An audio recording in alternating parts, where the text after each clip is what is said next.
Check, check, mic check. Check, check, mic check. Welcome to Podcast Envy. I'm your podcast boss, Andrea Klunder. Are you thinking about the end of the year?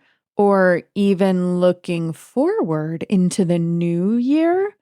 Well, have I got a treat for you to reignite your podcasting passion and refresh your strategy?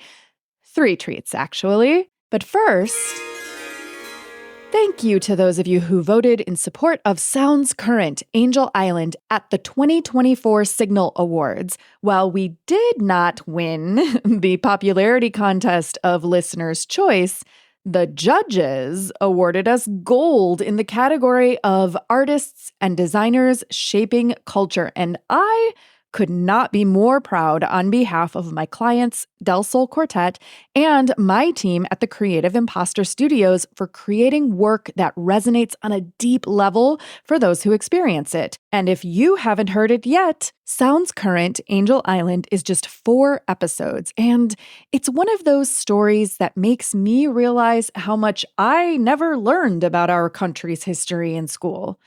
Please take a listen. You can find it in your listening app of choice at bit.ly/soundscurrentfm. Now, on to your year-end podcasting treats. If you're like me, or my clients for that matter, the end of the year is a combination of hustling toward the imaginary finish line and reflecting about what is and isn't working.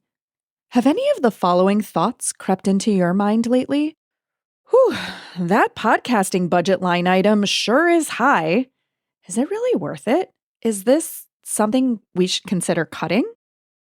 Maybe next year my podcast will finally start to take off. I'm just feeling so ambivalent about the podcast. I don't know what to do with it.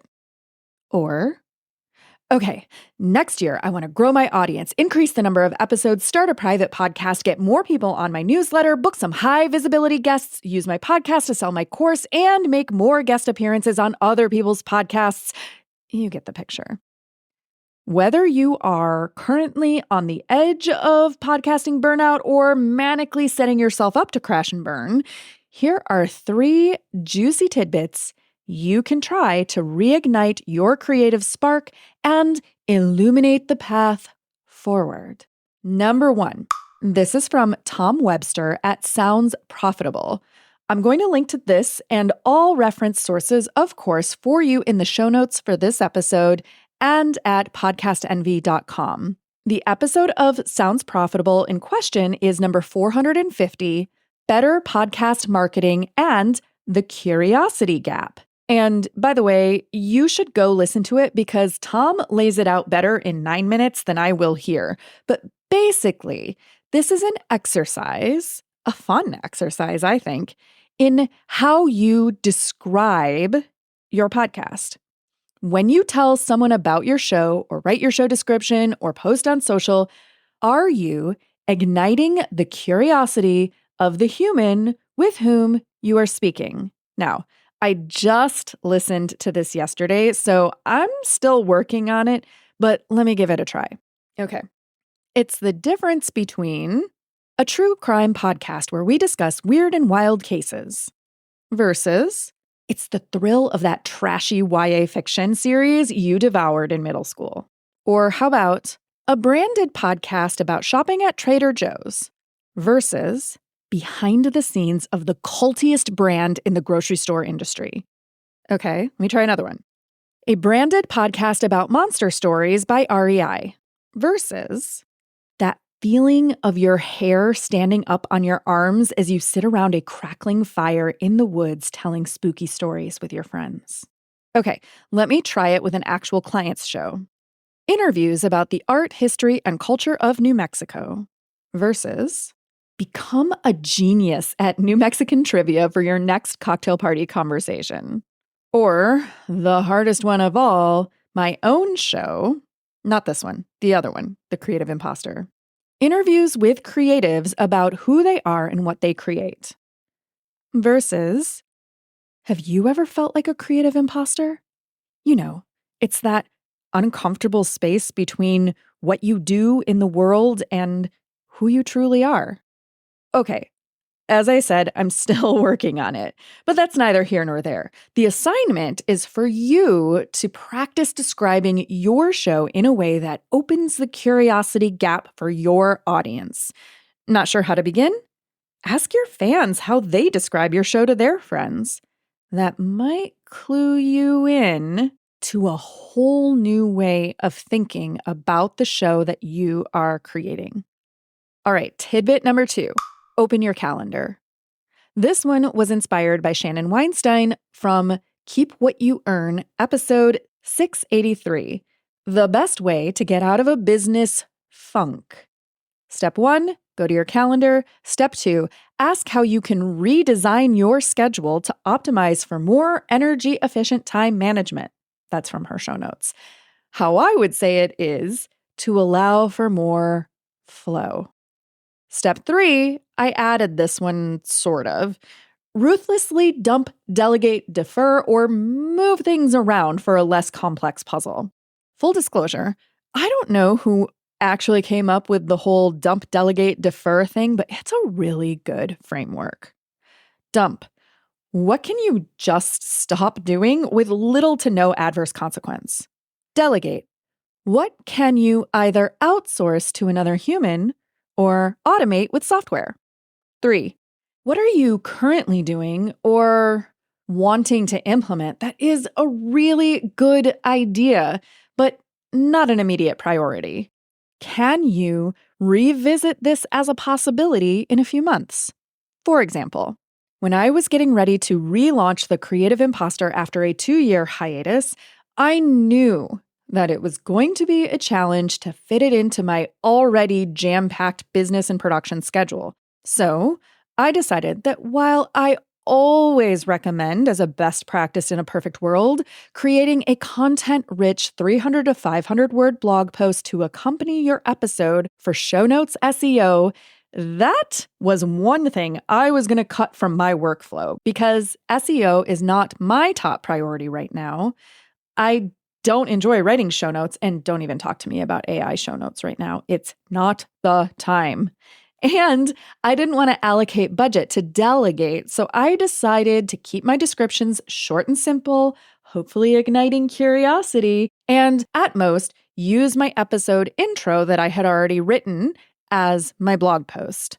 And then finally, once you've dumped, delegated, and deferred, how can you rearrange what's left to optimize for flow as aligned with your energy?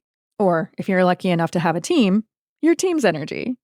So for example, here are some things I know about myself from 45 years on this planet. I am not an early morning person. Fridays are for chaotic, often creative, but definitely never focused mental energy. And in order to operate at my creative best, I need to take multi-day breaks, more than a weekend, throughout the year. And on top of that, something I've learned about my brain's processes and work style, if I am going to do something like creative editing, narrative story edits, music selections, etc., it needs to be the only thing I'm doing that day. I need time to get my brain into that creative groove and then start the work. If I have multiple interruptions, or I need to task switch, or I need to jump in and do it in a short period of time, I am going to be met with so much resistance, it's almost not even worth it. So, knowing these things about myself, I've worked on my schedule to create edit days versus meeting days. I don't schedule meetings before 10 a.m. and ideally not before 11 a.m. I've given myself blocks of time off here and there to refresh, lengthy spring and winter holiday breaks, and I do my best to keep Fridays light and flexible. Now for you, what can you switch up to create better energetic flow in your production schedule?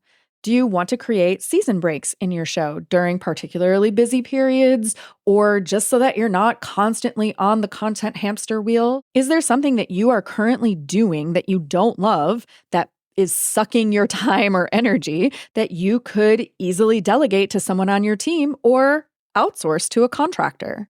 Do you want to remove or minimize some element of what you're creating based on your actual priorities? And that, my friends, brings us to tidbit number 3. This one, admittedly, is a little more than a tidbit. So I'm just going to give you the surface layer. And if you want to go deeper, there's a few things you can do.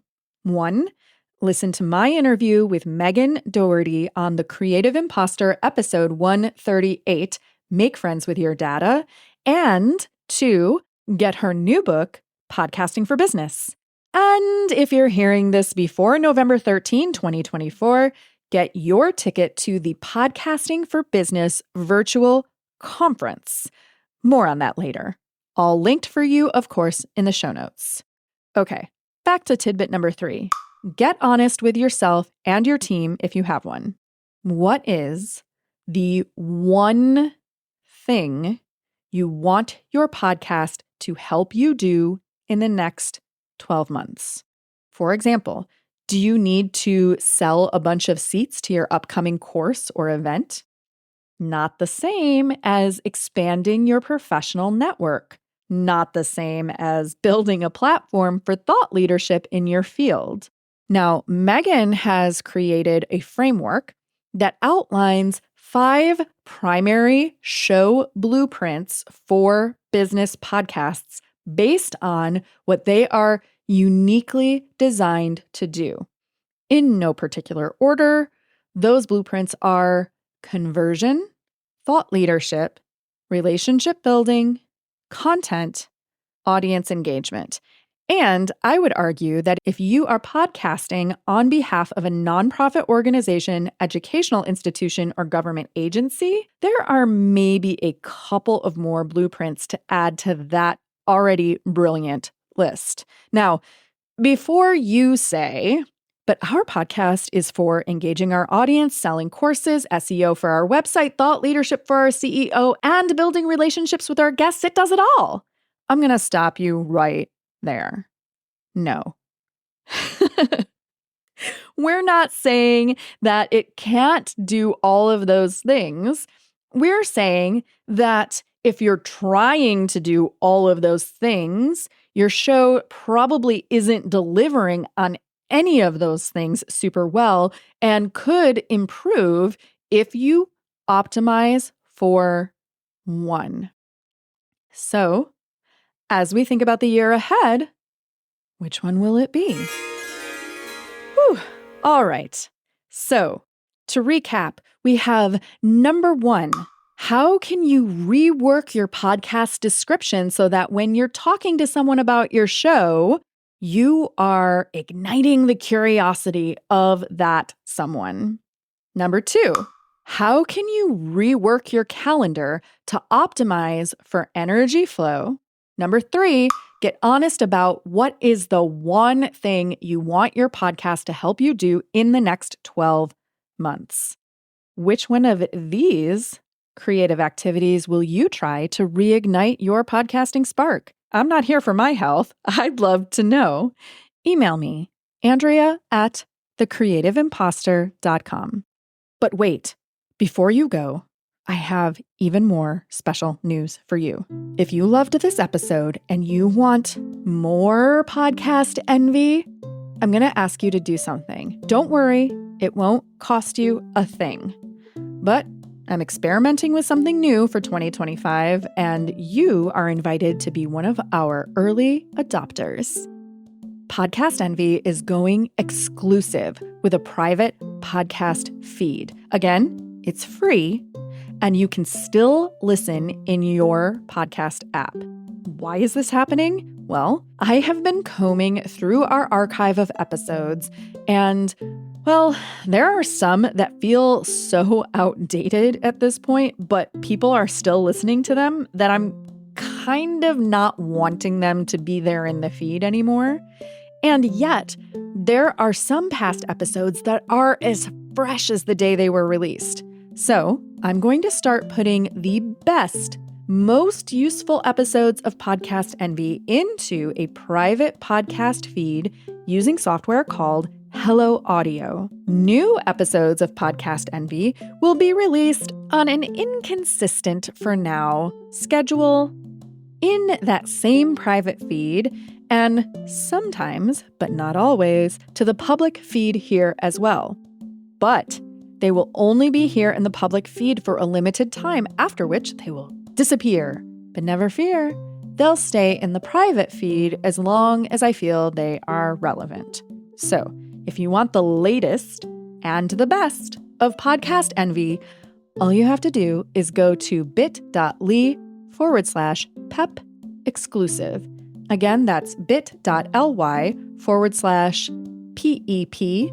for Podcast Envy podcast exclusive, and drop your email address. Then check your inbox for confirmation where you can choose your preferred app for our private podcast feed. Now, I know it's a couple of steps, but if you do this by November 10, 2024, I will enter you into a drawing to win a free pass to the aforementioned Podcasting for Business virtual conference with Megan Doherty and me and many podcast pros, November 13 through 15, complete with recordings, so if you can't be there live, you can still get the goods, a $97 value. Again, if you sign up for the Podcast Envy exclusive feed by November 10, I'll enter you in a drawing to win a free pass and let you know by November 11 so that you can claim your seat for the Podcasting for Business virtual conference, totally free, November 13 through 15. Once again, that link to sign up for Podcast Envy exclusive is bit.ly/PEP exclusive.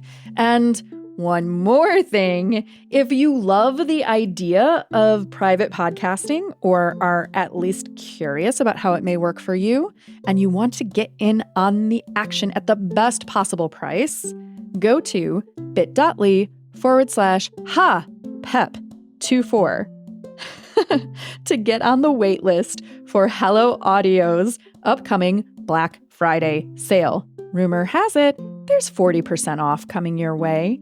Again, that link is bit.ly/ha for HelloAudio, PEP for Podcast Envy Podcast 24 for 2024. Wow, I am so full of treats for you for this episode. Maybe I should be your podcasting fairy rather than your podcast boss. Podcast Envy is produced by your podcast boss, Andrea Klunder. That's me.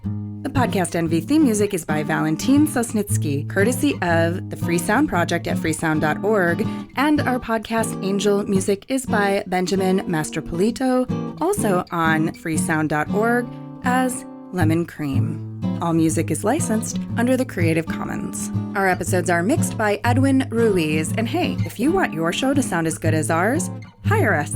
Put the magic audio mojo of the Creative Imposter Studios to work for you. Thanks so much for listening, and here's to making your podcast the envy of everyone else.